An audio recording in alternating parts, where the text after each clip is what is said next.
আসসালামু আলাইকুম। চুইঝাল প্রিয় মানুষদের কফুডের পক্ষ থেকে আমি এডি মাহবুব জানাই আন্তরিক শুভেচ্ছা অভিনন্দন। উদ্যোক্তা থেকে ভোক্তা এই স্লোগানে চলুন ঝুপি চুইঝালের বাগান থেকে ঘুরে আসি। এখন প্রশ্ন হলো, ঝুপি চুইঝাল কি?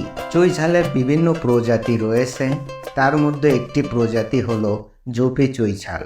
এই প্রজাতির চুইঝালের গাছ বেশি বড় হয় না, মাটির উপরে ঝোপের মতো হওয়ার কারণে এই প্রজাতিকে ঝুপি চুইঝাল বলা হয়ে থাকে। ঝুপি চুইঝালের গাছের 90% অংশ মাটির নিচে হয়ে থাকে, ঠিক আলু এবং ওলের মতো। টাটকা দেশি এঁটো এবং আলু চুইঝাল নিতে আমাদের সাথে যোগাযোগ করুন।